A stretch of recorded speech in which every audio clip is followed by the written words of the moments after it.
The new convincing leak. Oh yeah, this one actually is. Is it? This one's okay. I don't want to say convincing, but there's very much a decent reason to look at this one with a little bit more of a interesting. Interesting. Which is either a major compliment to the person who wrote it, or it's real, basically. Oh, so we got from Ian saying, neat leak, a novel angle of being from, presumably, a pre-alpha playtester or focus group type person, just describing what very early content they had access to, and the way they describe cross-faction works is exactly how it ended up for 925. So here's the first post, the 27th of January, and we're going to do a TLDR. It is Dragon Isles. There's 5 zones, red, blue, green, bronze, surrounding a black dragon, one at the center, with a huge tower like Wormrest, but bigger. And there's one very large island off the coast, and a few small ones. Then for leveling, well, players actually align with a Draconic house immediately when they start the expansion. Basically, Covenants, but with little to no player power, all cosmetic and no Covenant abilities. Ha! Phew! You may be able to see why I think this could be onto something. Or it's very smart. Matt. Renowned Soulbind's mission table, we're all in, but straight copy pasta from Shadowlands, with the note they will likely be changed and or removed. There is an anima type power to collect. Covenants have a shared pool instead of 4 separate, and it can also be spent on open world power-ups. Now, the thing is, there's a way where anima could be like justice points. Or it could be, some, not maybe JP, but, some sort of like, this is the currency that you get for just doing some things. Yeah. You're always getting it and you feel happy enough. And I'd say the thing with Shadowlands is, if anima was anima and it was just a thing you always got, and you got a lot more of it at the start than you did, then it could have played out fine. Now, I would still come in and say genericifying all of, so many rewards into this one currency. It does mean that, like, the Order of the Cloud Serpent can't be the Order of the Clouds. I always just use it as a go-to example. But the way the Cloud Serpents were cool, just go do it. It's like its own unique, cool little thing. So, you do want that, like, diversity in the reps. But there is a way that anima... It's weird. If you do anything that feels like anima, that freaking smells like anima, then a lot of players are going to have negative associations that, they're fair enough to have, and that's going to sour the system. Yeah. So it's definitely a brave move, if this is the case. But that's the thing. It's the kind of move they would make, I think. The kind of, okay, here's a little bit of we're going to recycle what we've done with a new coat of paint based on some feedback. They're not going to, because when's the last time World of Warcraft has ever been revolutionary from expansion to expansion? Last time was Legion, right? Mm-hmm. Every time before that, it was mostly iterative. Yeah. And now BFA was iterative. Shadowlands was iterative. A little bit revolutionary with the Covenants, but, I can't imagine them being brave enough to do anything revolutionary in 10.0, especially because they're probably have a lot of stuff set in stone for it. Or they should if they're on a decent track for development. Yeah. Which means their safe bet is iterative. And I feel like that's why I'm kind of like, oh, yeah, I can see all this being true. Because it's a nice iteration. Like, I'm not going to jump down their throat if they are able to do these things right. So there's a way where anima can work. It just has to be done right, So, we'd have to see where it goes. Now, for other things, let's continue. Mm-hmm. A linear story for leveling, but 4 variants based on what house you choose. And that determines the order through which you go, through the leveling zones in.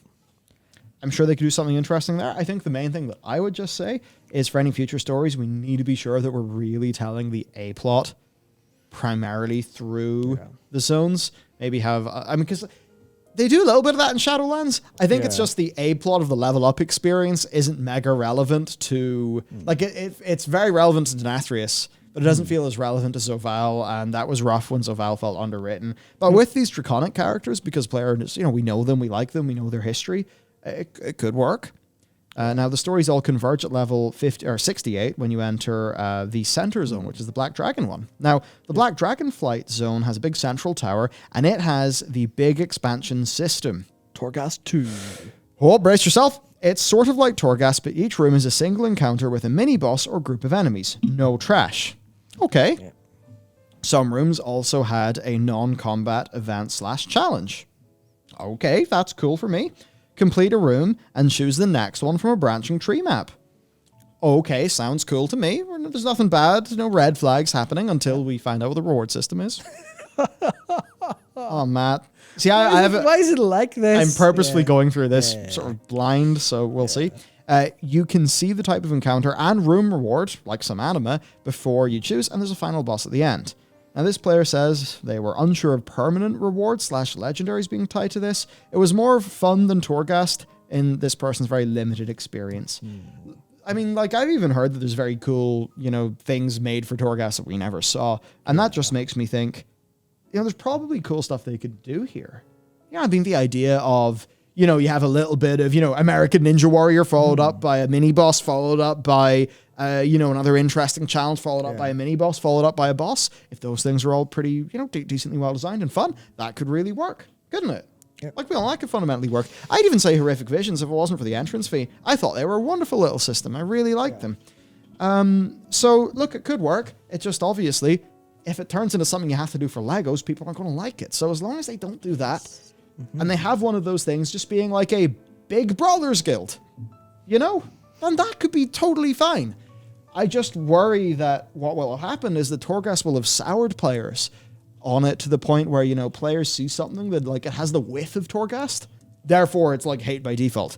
Even when, it could actually be way better as gameplay, and then also way better in terms of, like, reward and balancing and all of that.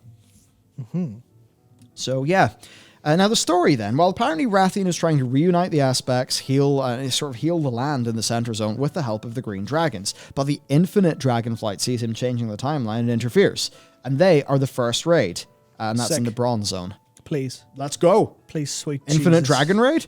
And hey, could you imagine, I don't know where these posts go, but imagine, like, if you had the Infinites being involved, what could you do with time walking? What could you do with a character like Chromie that, like, is really popular? Yeah, you'd have cool. some sort of, hey, this is literally, or rather, we can technically tie this into expansion so it doesn't feel like we're backtracking to go time walking. Big feature time. It's the Mage Tower all the time, but better. And here's raids, we've balanced them. Here's everything else. Well, by the time this is out, here's 18 and a half years of content. It works now. Have fun. Then you could actually do it. Yeah. Now, cross-faction is in here. Group through Group Finder only. Could talk in party raid chat, but not open world or public channels, and no cross-faction guilds. Now, here's the thing. This post was made on the 27th of January, and this is exactly how this feature came in. So, like, this lends a lot of credence, doesn't it, Matt? It certainly does. And you're like, okay, well, how to put it this way? If you sat down to make a very, very big league and spent a couple days crafting it and it went, people have been talking about cross-faction. How are they likely to implement cross-faction? Yeah. You could come up with this. You could say, well, this is how I think they would do it. And that's fair. But also, you would have to spend a decent amount of time thinking about how they would introduce cross-faction. Yeah. As well as all of the other stuff, which all feels very, basically, if I were to write a leak, this is probably what it would end up looking like. Which, like I said earlier, it means either it's real or the person's very good at writing leaks.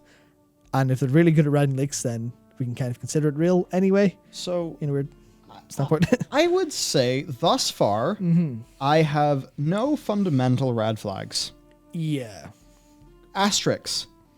Assuming Torghast and Anima and Covenants are learnt from.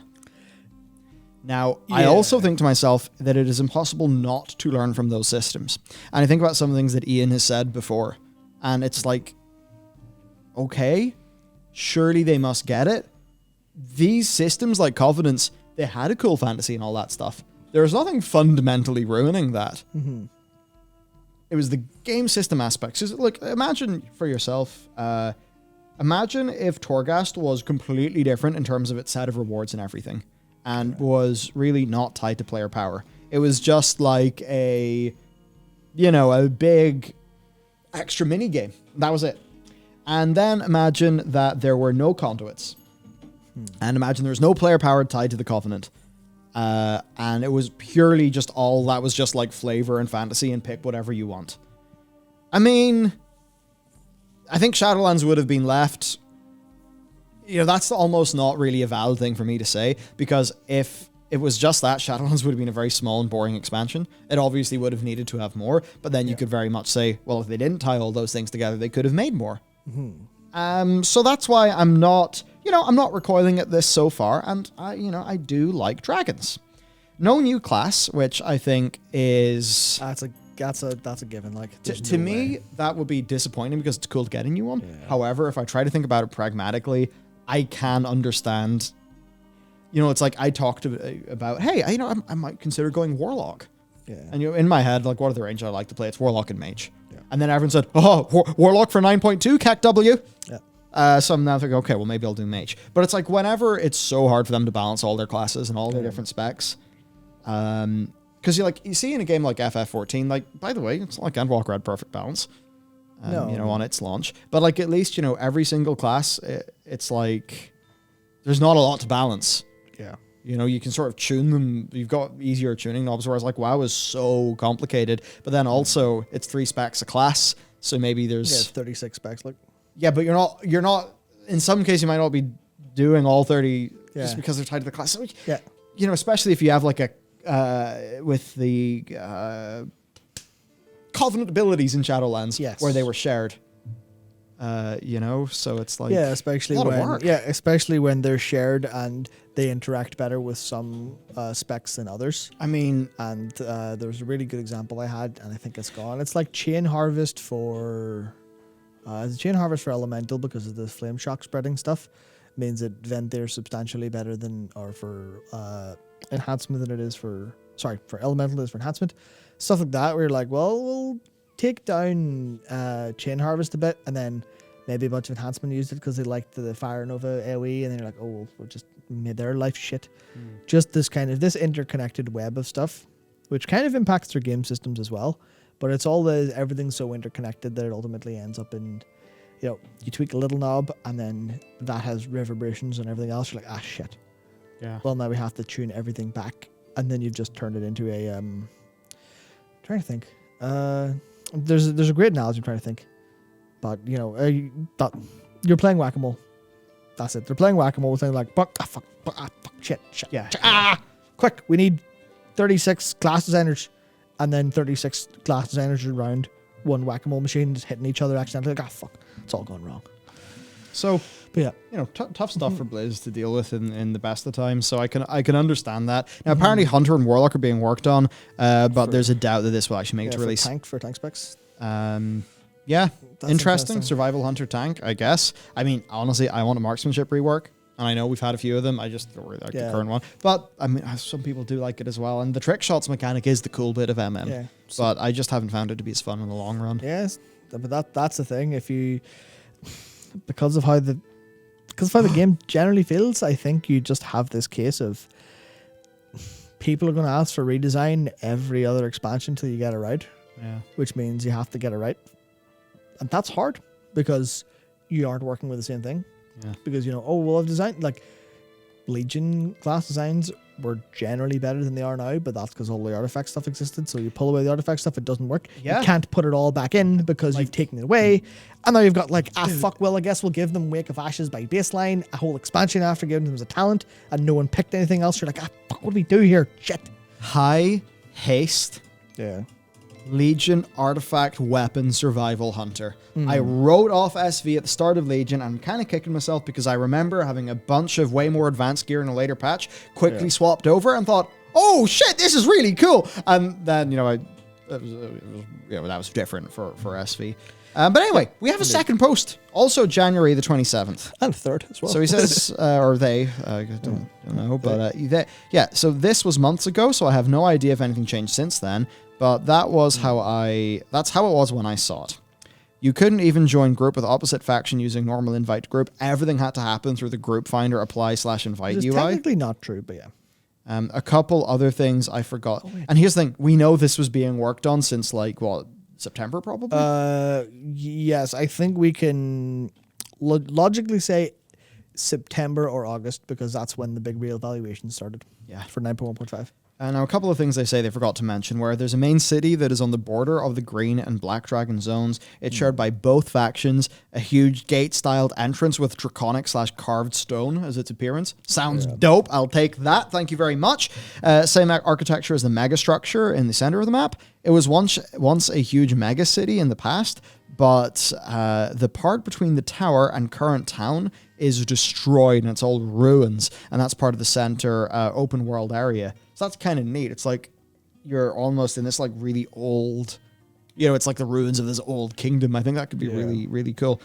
Did not see a single mention of Sylvanas or Tyrande, but many story things weren't implemented. Blue, red, and bronze zones were really barren and didn't have much content in them yet.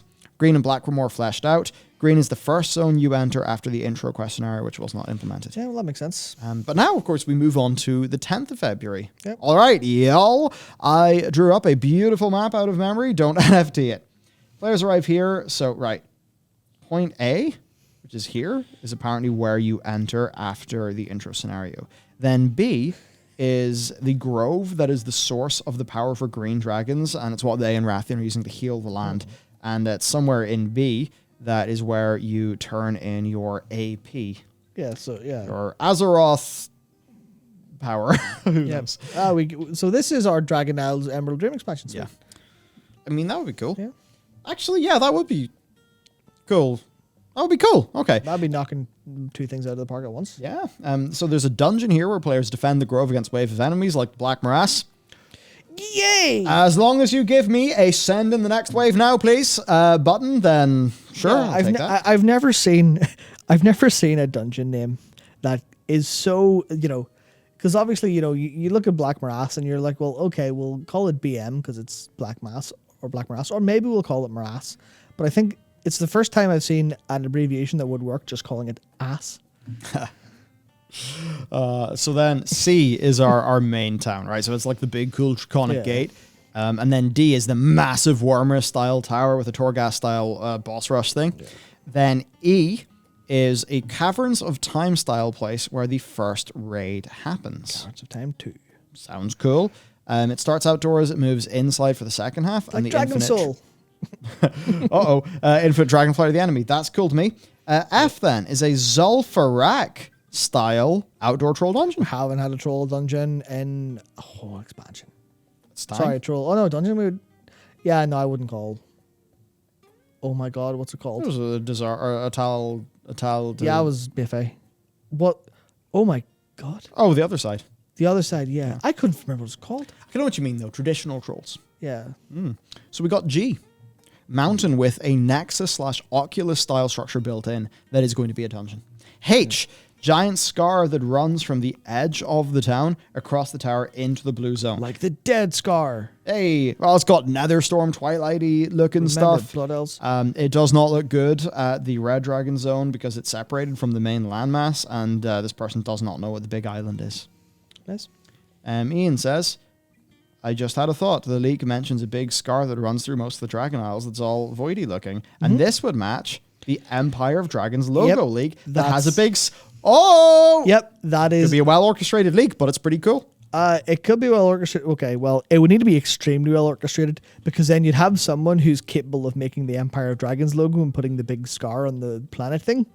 They would also be capable of drawing an MS Paint island thing and not been able to make it a bit nicer.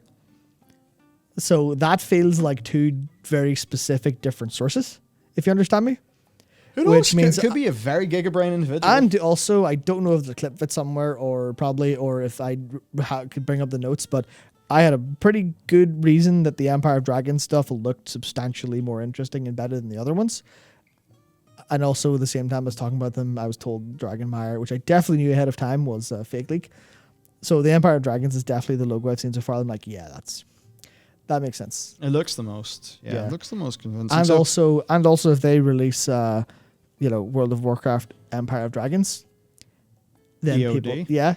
then End of Dragons. Then people will search for Guild Wars 2 End of Dragons and accidentally get Empire of Dragons and be confused by Blizzard's product instead. They're fucking foolproof. Lol, this is Tally's leak. Is it? Huh? If that's Tally's leak, then props to him because that's really well done. Yeah, if this is your leak, then good one, my man. God damn. Now, as for what could make this a bit more believable, though. Hey, there's Luke from our guild. That's him. Talking with They Ian. just doxed him. He describes pretty much. So yeah, in terms of what would make this believable, it's just that there's a description of cross-faction that was made before that announcement that does mesh with Blizzard's official announcement. Yeah. So I do think, and it's also like that would kind of mesh with like a person who's doing testing as well. Yeah, for sure. So there you go. You know what? I'm going to do a poll. Yep. Do I have the capability to do a poll? I can do it. What do you want? Basically, fake, not fake. How do I do a poll? Yes. No half measures. Yes. Is Empire of Dragons going to be it? I mean, certainly Empire of Dragons would also mesh up with clearly there being something here. Yep. So Just though the idea that the dragons have been holding out on us for all this is pretty whack. I think. there's the poll. All right, let us know what you think, everyone. I'm pretty keen to find out. Yep. Oh, yes. 56% if you think the leak, which doesn't have a name, that's kind of close to Empire of Dragons, is fake.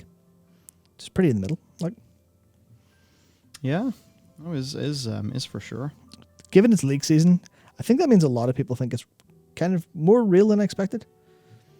So that's interesting. I mean, it is decently just the timing, Yeah. I think the timing is definitely worth thinking about.